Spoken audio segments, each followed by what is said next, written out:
أعوذ بالله من الشيطان الرجيم. بسم الله الرحمن الرحيم. دوستانو په دې نننۍ ویډیو کې درته زه یو عمل ښیم، یو دعا درته ښیم. دغه د قرآن آیت دی. دغه درته ښیم د هرې بیمارۍ نه حفاظت دپاره، هر قسم بیماری چې بغیر د مرګ نه رسول الله صلی الله علیه وسلم فرمایي بغیر د مرګ نه د هرې بیمارۍ لپاره دا علاج دی. د ټولو نه اول دا یو عالم دی، د خپل سند بیانېدی شي د دې آیات په باره کې د رسول الله صلی الله علیه وسلم پورې رسوي.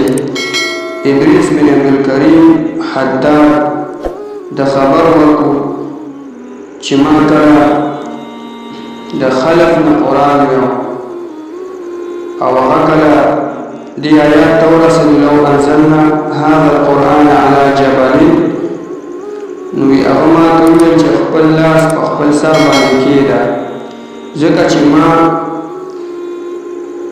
سلیم نه داسې قرآن ویو، سلیم نه سلیم د هغه نه مې قرآن ویو، او چې هغه کله دې آیات ته ورسېدو نو ما ته وویل چې په خپل سر باندې لاس کېږده، ځکه هغه د امام اعمش رحمت الله علیه نه قرآن ویو، او هغه امام اعمش رحمت الله علیه ورته وویل چې کله دې آیات ته ورسېدو نو ورته یې وفرمایل چې په خپل سر باندې لاس کېږده. او بیا امام اعمش د یحیی بن وثاق د هغه نه قرآن ویو، نو چې هغه کله دې آیات ته ورسېدو نو هغه امام اعمش ته وویل چې په خپل سر باندې لاس کېږده.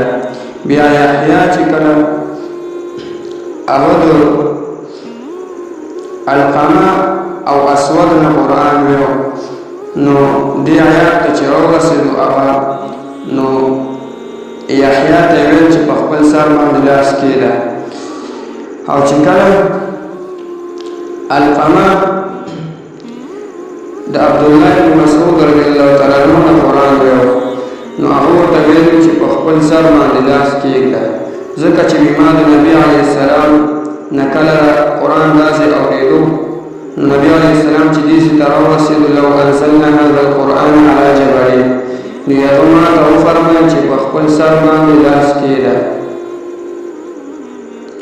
ځکه چې دا آیات سوای د سام د بیمارۍ نه، دا آیات د سام د بیمارۍ نه علاوه د هرې بیمارۍ لپاره شفا ده.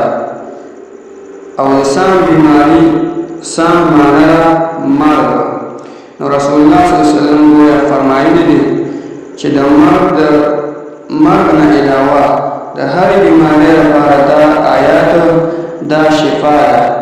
دا د نبي علیه السلام نه بیا په داسې طریقې سره د بزرگانو موږ تاسو ته رسولي، دا د نبي علیه السلام حدیث مبارک دی، دور منصور کې دا حدیث موجود دی. الله تعالی موږ ته په دې عمل کولو توفیق راکړي.